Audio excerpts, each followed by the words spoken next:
Being human is a lot of fun. One of the most interesting and challenging aspects of being human for me is caring a lot about what other people think. I care so much whether other people approve of me, like me, want me to be around, and I always have. Growing up, I was pretty much the poster child for people pleasing. I was the kid who developed a whole bunch of, class clown stuff. I learned the scientific names of animals because I thought that would impress people. I learned to do flips, which was really neat. That was just to impress people. I did all these things in order to try to get validation from other people. Fortunately, I've grown up a lot, matured, and now I just do speeches in front of large audiences. So this need to please other people can really hijack our lives and create lives that we don't even want to have.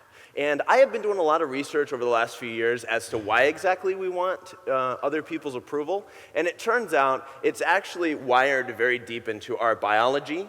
It connects to our herd mentality.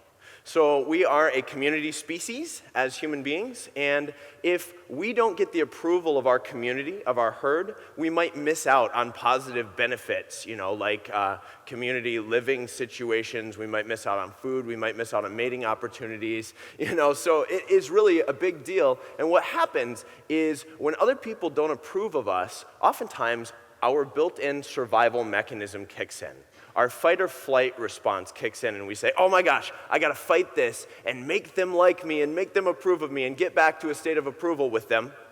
Or we wanna flee and we say, oh my gosh, I can never ever talk to that person again.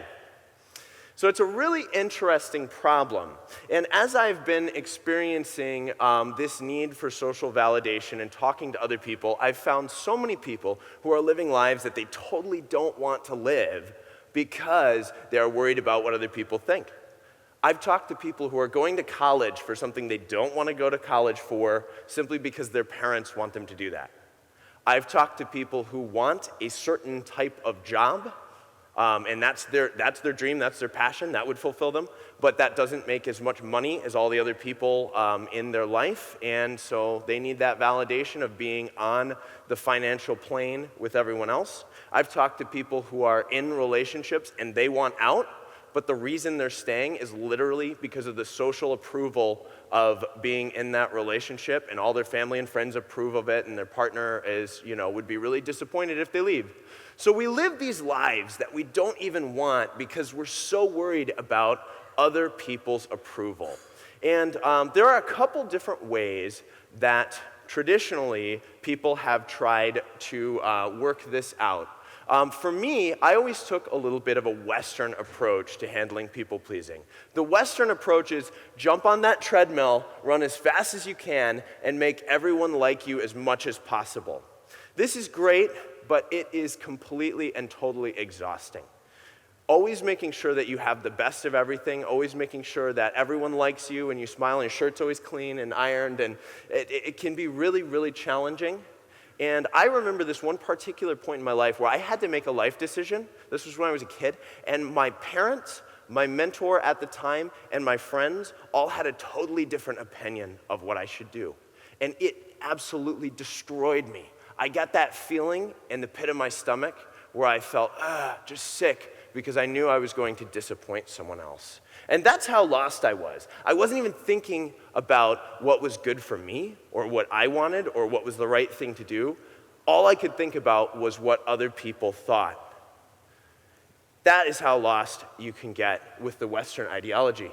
Now, the Eastern ideology is a little bit different. So it kind of says, hey, you as a person do not need the social validation that comes from other people approving of you. You just don't need it. So you can go into this meditative state, you can, kind of escape from it, and you can self-validate yourself, or you can just say, man, I don't need that validation, I'm okay. And that's so much healthier. However, I think that method of dealing with this indwelling drive also falls a little bit short, because subconsciously, we all care. We do. It's built in, it's subconscious, and we can't completely change that. We can't always live our lives meditating and outside of experiences with other people. So I believe there is a third way to deal with this problem of people-pleasing and social approval. And the third way means that we treat social approval like cooking. Over the past few years, I have been kind of learning to cook a little bit. Primarily, that's because it's a lot cheaper and it's a lot healthier than going out to eat. And it's kind of fun to do something. You know, I work on a computer most of the time, and so being able to do something physical and put ingredients together is really, really interesting. I do not at all want to be on MasterChef or do anything like that. I just like cooking at home. But when I try a new recipe, or even a recipe I've done before, I have this idea of a taste that I want to get from that recipe, right? I just have this concept of what it's going to taste like when the Kalamata olives blend with the olive oil and, you know, blend with the tzatziki sauce, and it's going to be so good. And I'm so excited about it. Now, oftentimes, what happens is that recipe does not turn out at all like I planned. Right? I burn something, I totally forget something was even on the pan, and it just, you know, burns up, smoke alarm goes off. It's a lot of fun. You know, sometimes I'll undercook something, and that's not good. I'll put in way too much of one ingredient or not enough of another. And so at the end of it, I often don't get that taste that I was looking for. And what I have noticed is when I don't get that taste, I don't really get down on myself about it. I mean, I'm upset that I, you know, wasted a little bit of money and time on the food and everything. But for the most part, I don't say, oh my gosh, I'm a failure. I can't believe that I did that. I can't believe I'm so stupid. I just say, okay, I need to change the recipe. Social validation and approval, people pleasing, that's a taste. We're looking for the satiation of someone else who approves of us and gives us their thumbs up, someone else who accepts us. And that is an okay thing to want. In fact, it's very important to our social construct. That's why people drive safely and put on pants in the morning and iron their shirts. Seriously, it's okay to want that, and it's very normal. And so what I have learned to do is, instead of chasing people-pleasing and getting stuck in the cycle of, oh, am I good enough because I'm pleasing them, recognizing that social approval and other people's approval of me is a taste that I am looking for, and I can alter the recipe to get that taste. And if I don't get it, that's okay. Next time, I'll alter the recipe. So here are 3 ways that I have learned to alter my own life recipe in order to get the taste I want and push my life in a direction that I actually want to go. So the first one is monitoring. So if you actually have a recipe and it doesn't turn out the way that you anticipated it to, you're going to need to do something about it. You're going to actually be monitoring what you did so that you're able to change it next time. You're going to have to say, oh man, I need to put in a little bit more garlic or something like that. So as I prepared for this talk, what I tried to do was gauge exactly what was going on in my mind and heart as regards social approval.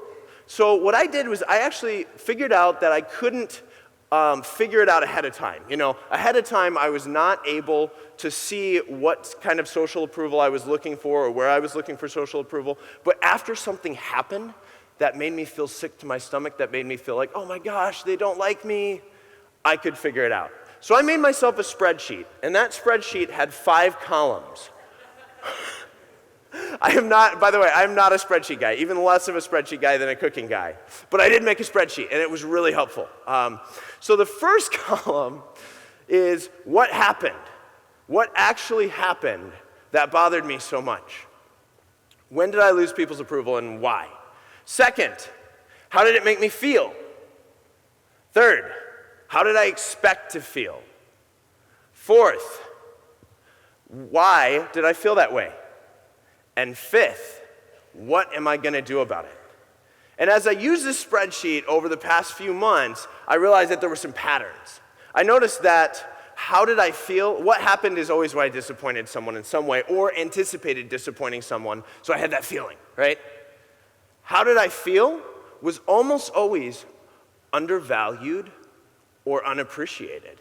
I didn't even know that before this experiment. It was so interesting. I realized that appreciation and other people appreciating me was a huge thing for me. So if you go through this spreadsheet, You might discover what actually drives you and what taste you're looking for. So I found out that how I expected to feel usually appreciated. And that might be different for you. But for me, I expected to feel appreciated. And then when I didn't get that appreciation, I was disappointed. And so going through this list also gave me the chance to say, what can I do about it? And to take the next step from there. That is a really great way to monitor what's going on so that you can start changing your life recipe to get that taste you want. Now, the second life recipe that I've been messing with is actually changing the ingredients of the people in my recipe. I have noticed that a lot of times I spend time with what I call squeaky wheels. People who want a lot of my attention, and they're talking to me a lot, and they're, really reactive, and they're often not good for me. They're often unhealthy ingredients in my recipe. But I spend a lot of time talking to them. And so what I have noticed is there are people in my life who aren't squeaky wheels, so I may not always reach out to them. I might not think of it because I don't have a frustrated response in my inbox. But they're there, they're good for me, and they're going to push me in a life direction that I want to go. And, we are the average of, you've heard this quote, we're the average of the 5 people that we spend the most time around. So if you want to go in a direction, you will subconsciously align yourself with the people around you. So if you take the time to hang out with the people who are going where you want to go or are already there, your subconscious need to please other people is actually going to align itself with those people. And you're going to end up with a lot closer to the life you want because you changed the recipe. Now, the third and most valuable component of changing your life recipe is talking about it with other people. If you talk about your recipe and the ingredients that you're trying to use, other people can help you get there. I had an experience with a client some time ago. Now, by the way, if you start a business, people-pleasing is going to be an absolute fun animal to deal with. It's a disaster. It's amazing. So I had a client who wanted something different. So I normally do web development projects. I have a whole project process. We got a timeline. It's really smooth. Now, I took on a video project and had not done that before. Was not experienced with video animation. Not a good idea to take on something like that, but you're always, when you're in business, you're always taking on stuff that you're like, I'm pretty sure I can do that, we're good. Let's move forward. Now, the end result, I was not clear enough about expectations with the client up front, and the end result was embarrassingly late. Super, super off timeline and off track, and the end result, they did not like. So they were angry. They felt like I had gypped them. And they sent me one of those nasty emails that quickly sent my stomach into that, oh my goodness, I've disappointed someone feeling. And that was awful. And so I was using my spreadsheet at this time. And so I said, okay, I'm going to plug it into the spreadsheet. Let's do this. I felt so sick. I wanted to run away. Fight or flight was kicking in like crazy. But I kicked into my spreadsheet and I said, what happened? Well, client got pissed off. How did it make me feel? It made me feel unappreciated. It made me feel embarrassed. It made me feel like I'd done a terrible job. It made me feel like I wasn't getting the approval that I wanted. Okay, how did you expect to feel? Definitely appreciated. I wanted them to appreciate that I worked really hard on this project. And so when I got to the last stage, what are you going to do about it? I said, okay, I'm going to lean into this, and I'm actually going to talk to the client. So I called them up, and I said, instead of saying, blah, blah, blah, defending me, I said, hey, I'm really embarrassed about how this project went down. I just have this sick feeling in the pit of my stomach. I just don't feel good about it. I'm embarrassed, and I was really hoping that you'd appreciate me. I really wanted you to like me, and I just don't feel like that happened, and that's really hard for me right now. And this angry client all of a sudden turned into someone who told me about their first deal, where they had made someone so angry that they wrote a bunch of negative reviews about them, blocked them, and wouldn't talk to them for months. And they said, you know that feeling in the pit of your stomach that you just told me about? I feel that.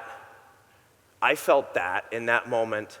That just sat with me for a month and a half, and that was really, really hard. So I understand what's going on. And so from that, we were able to take that project and we were able to push it and kind of evolve it in a way that ultimately it worked out and everything was okay. But that is the power of using life recipes, I believe, thoroughly, with all my heart, that the social approval that we are looking for is just a taste. It's just a taste. If we don't get that taste, it's okay. It doesn't mean we're not enough. It doesn't mean that something's wrong with us. It doesn't mean that we're not loved or not valuable. It simply means that we may need to change our recipe. Thank you.